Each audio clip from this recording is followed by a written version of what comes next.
Hey there, Grumpy Old Fart here. I'm doing a Star Trek the role-playing game story video on. I'm titling this one "Revenge of the Engineer." Now, my friend Mark invited me to play in Tim's game. Tim is an excellent game master. Really knows his stuff. Mark was running the captain of a Constitution-class cruiser, the Lexington. We were playing in the era of the original series with Kirk and Spock.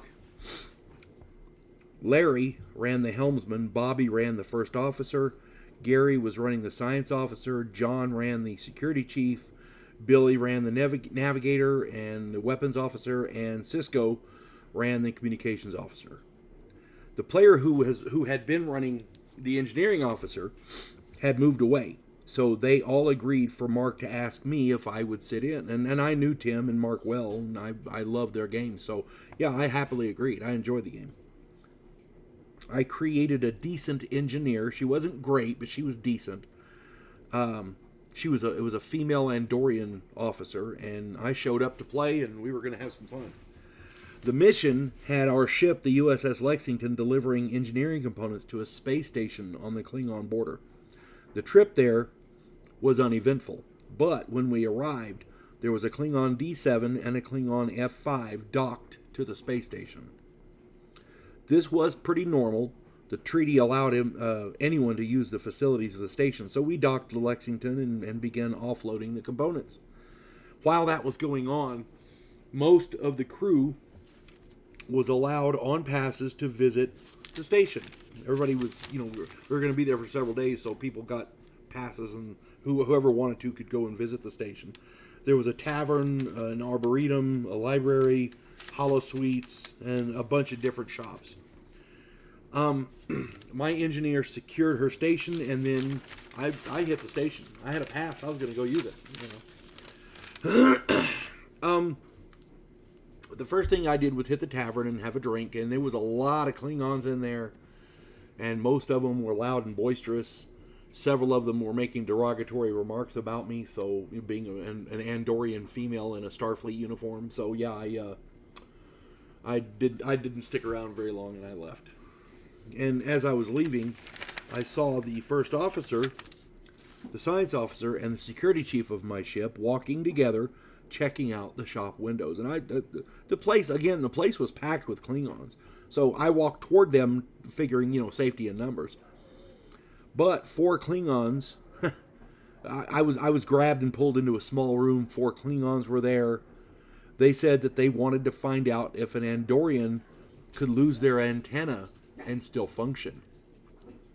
I started fighting them, but they were kicking the shit out of me. Finally, the first officer, science officer, and security chief burst in, and they were trying to help me out. The odds were much more even, but the Klingons drew knives, and we got the snot kicked out of us. I lost 1 antenna before we were able to escape. As we got back to the ship, the 2 Klingon ships disembarked and began moving off. I was very angry, and the captain ordered the ship to disembark and pursue them. When we got within transporter range, I locked onto the D7's main energizer and beamed it into space. The D7 went dead for a short while. All they had to do was reroute along their power along different systems, but it was going to take them some time. The F5, the little destroyer, raised its shield and turned to face us.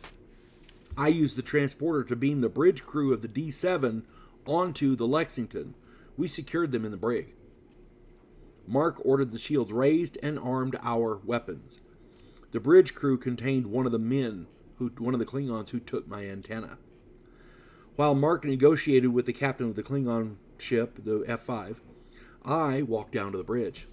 I stunned that Klingon with a phaser and proceeded to shave him bald, his entire body, all over. I then cut off both of his ears, just the superficial outside parts.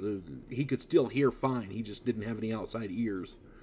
And I tattooed the word pussy in Klingon across his forehead. Then I beamed all of them back to the ship. Him naked with his uniform laying next to him, just as is. Because he was still stunned. He was unconscious. The other Klingons got a good laugh at that at his expense. I felt vindicated. We helped the D7 crew get their Energizer back, and from there on, the Klingons in that sector revered my engineer, and they began giving the Lexington a wide berth. I probably wouldn't have allowed that in my game, but it wasn't my game. I was there to have fun. So there you go. Sometimes you got to give the Klingons a taste of their own medicine. That's all I'm saying. Alrighty.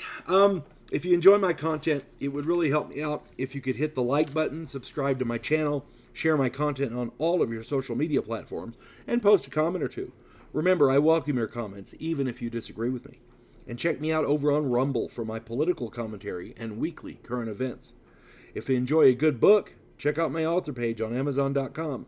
My pen name is H.L. Anderson. You can find all of my books there. I have a variety of things.